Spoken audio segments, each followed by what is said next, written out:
Omumbejja Sarah Katrina Sangalyambogo yakiguddeko era nga byonna nja kubanga mbikulaga mu maaso awo. Ya Ssaabasajja Ronald Muwenda Mutebi II nabyo bikyalanda era essaawa eno wetwogerera abataka bavuddeyo ne boogera naye ate agava e Namibia mu butuufu nago si malungi. Nga tuvuddeko eyo yase tulaba nti omukulembeze w'ekibiina kya NUP olunaku olwaleero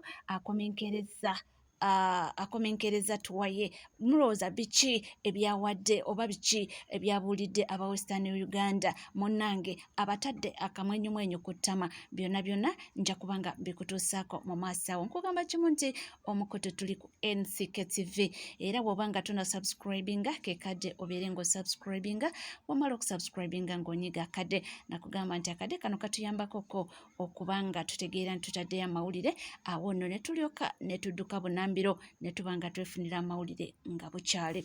Akankutwale Omumbejja Katrina Sarah Sangalyambogo ye munnanga akiguddeko. Abanayuganda kye bakoze omwana muwala ono tosobola kukikkiriza naye nga kiva ku ki?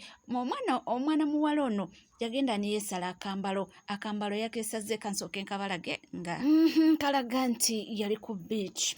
Era beach eryo kirabika teyali na wano mu Uganda. Jjukira omwana muwala ono awangalidde nnyo mitala w'amayanja era nga obulamu bwe obusinga gy'asomedde gy'akolera byonna naye ng'era bw'ajja wano mu Uganda agezaako okulabika nga buli kimu akikola nga bwe kiri. Naye munnange abaana bawalawudde omwana muwala ono bamuvumye buli kimu bamukoledde vidiyo namba naye nga sinatuuka eyo kiki kyo bagamba nti mbu aweebudde Obuganda ayambala bubi mbu ne wano mbu twamulaba wano ku yali Kabaka birthday mbu era nayo yayambala mbu n'alaga simanya mabeere n'akola kibingi nnyo bwe boogedde.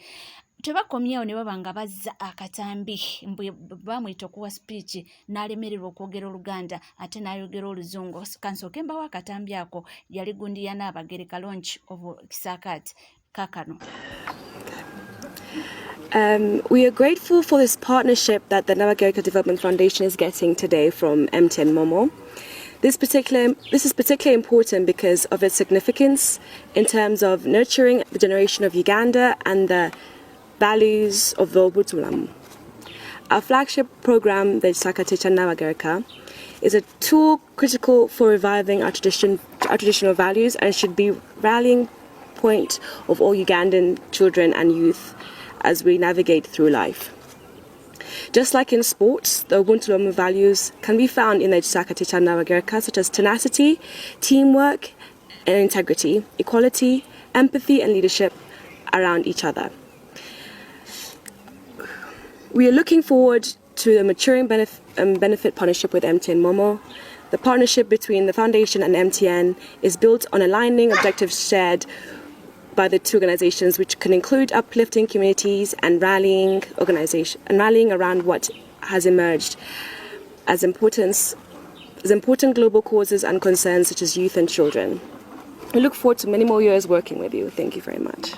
Byebyo munnange omwana bamuwalabudde bamukoledde vidiyo namba nga bamulaga mbu alina okumanya nti Muganda simanya aswaziza Obuganda ayambala atya ebintu ebitalina magezi naye ng'omwana muwala ono nga bwe tuwogedde bambi takulidde waneeno mu ggwanga Uganda naye era ne bw'ajja Oluganda yabagamba akola ki alumanyi era alwogera ate awo yali mitala w'amayanja nga bw'olaba labika yali ku beach ali nga ali bibye nnyo naye oba ekifaananyi kibizadde naye sisobola kuteeka wano akatambi oba obutambi obwo nga bamuvuma. Nnyinza okugamba nti babadde bavoola kitiibwa kye ng'Omumbejja sisobola kayisaawo sisobola kubuyisaawo waneeno obutambi obwo mba nange nzivodde ekitiibwa kye ono Omumbejja gwe njogerako era sijja kikola. Nange nga tuvuddeko eyo tudde ku nsonga za Ssaabasajja Ronald Muwenda Mutebi II era munnange kyaddaaki abataka bavuddeyo leero bavuddemu omwasi ne boogera ate we naamala okuwa akatambi k'abataka nkutwale Namibia nkuwe amawulire agava ku ground bagamba batya katusooke tuwulire abataka bye boogera.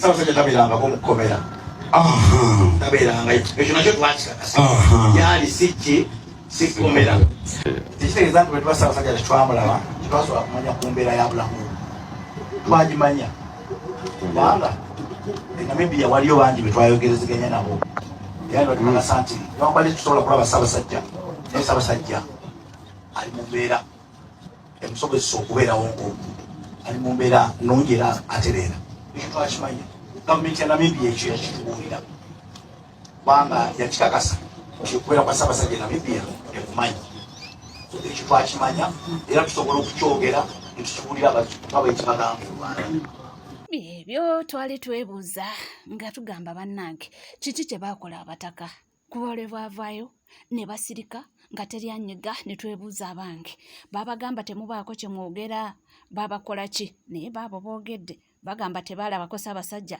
naye mbu gavumenti ya Namibia yabagamba mbu Ssaabasajja embeera mwali mbu si mbi era nti Ssaabasajja agenda tereera by'ebigambo byabwe naye nga tukyali ku by'abataka amawulire agava e Namibia agava ku ground kigambibwa nti ezo ezimu ku nsonga lwaki mutaka visa ye baagaana okuba nga bajja extendinga lwaki Ssaabasajja visa ye baagaana okuba nga bajja extendinga mbu bano abataka mbu baayogera ebigambo ebitasaana ebikankana mbu nga bwe baava wano nga bawanda muliro bwe baatuuka n'eri mbu munnange baayisaamu gavumenti ya Namibia eggaali kati mbu gavumenti ya Namibia n'enyiiga ne bagamba bano batuyisaamu batya eggaali ne batulumiriza mu buffe twawamba omuntu waabwe jjukira Ssaabasajja yagendayo okufuna treatment nga ye omuntu teyagenda nga like nti oba yagenda nga omukungu nedda ekintu kyali private arranged so bo kutuuka ne batuuka mbu okugamba nti ate mbu bali baawamba Ssaabasajja mbu kyanyiza gavumenti ya Namibia ne bagamba mbu bali tebakimanyi nako nti ali eyo gyafunira obujjanjabi bannange wulira katambi kakano kaakati no gavumenti ya Namibia eganye okwongeza visa ya Ssaabasajja Kabaka wa Buganda okusinza ku ripooti gye nafunye yadde eraga nti dokita abadde amukwasaganya ng'amujjanjaba yali yateekayo okusaba kuno nga mwenda ne Ministry of International Relationship and Cooperation mu Namibia yali jekitinza okusaba kuno. Minisita wa Ministry yategeeza nti etteeka ku immigration mu Namibia likkiriza omuntu okubeera ennaku 9 n'okusinza ku mbeera eriwo sisuubira nti y'ensonga lwaki baaganye okwekiseninga visa ya Ssaabasajja Kabaka. Kuba omwezi oguyise abataka ba Buganda bakwata ekkubo ne bagenda e Namibia ne bakwatibwa ne balemesebwa okulaba Ssaabasajja Kabaka. Gavumenti ya Namibia avaayo n'egamba nti enkolagana yaayo ne Uganda erikkalebwerebwe kakusaanawo. Neera mu Juni gavumenti ya Namibia avaayo n'etegeeza nti bannayuganda baatyobola ba diplomatic agent baabwe nga babagamba nti tibawangangusa Kabaka ne bamuwambira e Namibia. Gavumenti ya Namibia kyeyagamba nti yali tekimanyiko na kimanyako nti Kabaka wa Buganda yali Namibia yabirabira mawuli. Kino kiba kituufu kiba kitegeeza nakyo kyagikulako waya naye kiba kyewuunyisa the biggest monarchy in East Africa kubanga ali mu ggwanga lyo nga tokiinaako idea. Namibia yeetaaga nayo okunoonyerezaako security yayo eri ku 0%. Anyway, gwe kikyolowooza ipate these guys balemezaamu ne bagaana okwekisenga visa eno. nga tuvuddeko eyo tudde ku mukulembeze w'ekibiina kya NUP omukulu w'ekitiibwa His Excellency Robert Kyagulanyi Ssentamu ono nga bwe twogerera amaliriza visa ye olunaku amaliriza tuwaye ya Western Uganda olunaku olwaleero era nga ebadde isinjiro enono gye bamutoosinze ne baba nga tebamukkiriza yadde okubanga afuna space y'okwogererako era bakamutemye nti eyo spaces we ziri nnyingi naye zibeera z'aba NRM bokka nga toli wa NRM toina space reserved for you so kukakana nga buli kimu bakimaliza ku radio naye asuubiza abantu ba Western Uganda nze naawe uliriza bibyo njagala okwashiwaringa abantu boyisinjiro abantu b'omwankole abantu ba Western Uganda ndi Uganda ebagala equality tebabatisa abakozesa nnyo tribal language Bobi Wine wanafuka president ajja kuyamba bewe boka abomwesi tebajja kweyagala n'abantu abalala bakoze ebikolobero balowooza nti Bobi Wine wanafuka president bijja kuberanga amini we yavaako abali mu government ya amini ne babonabona Obote we yavaako abali mu government Obote ne babonabona kana abali mu government ya Museveni balowooza nti bana avaako bajja kubonabona. I want to assure them if tuli generation eyenjawulo tuli guided by the common pain and the common dream that we have as Uganda. Uganda esobola okukyuka ate egenda kukyuka. Once upon a time njagala wabeerewo omwana mumuto abeeyo mu kyalo eyo isinjiro wansi nga bazadde be baavu naye kubanga alina amagezi kubanga ali hardworking asobola okufuuka president. Twagala tujeewo kino nga SG bwagambye nti abantu nga ba Bright Rwamirama befudde bakatonda ba wano kubanga alina relationship ne General Museveni. Ekyo twagala kijjawo, twagala buli omu abeere nga yenkanankana ne munne nga tulina equal opportunity, tulina equal protection of the law, nga abantu tebakyabonaabona, nga tebakyawamba abantu oba kubasibira bwerere.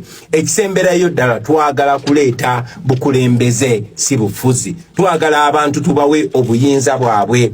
People should be the ones to decide nga bw'okola obulungi basobola okuwa akalulu nosigala ngo bakulembera, nenga bw'okola obubi basobola okuvotinga out. Kye bayita people power. Abeere ng'obuyinza buli mu bantu, ng'abantu be ba boss, nga bakulembeze be ba servant. Twagala kuleeta kye bayita servant leadership so that bo basendeza abantu bajja kujja ku bukulembeze, naye muze mulaba ti omuntu omwabba naye ne bamupromotinga, omulala nabba ne bamupromotinga.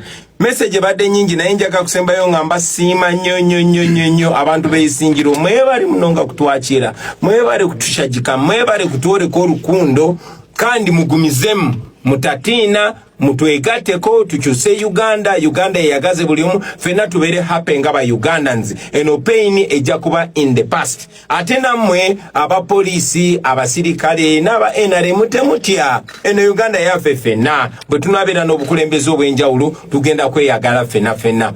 Finally and very very finally, eminyeeto ya hanuya. Things can change and things will change and you will live a better life. Tetwagala tawulidde saagala saategedde byonna ndowooza mubulidde era nno byabagambye era n'abasuubiza era n'agamba nti mubeere bakakamu obuwanguzi yamanyi gye buli. Lunaku juzi yagamba ab'entungamo nti abasuubiza bamuwa omukyala nti era abatyambu nti Bobi Wine wanaabeera president ajja kubanga agoba abatali baganda.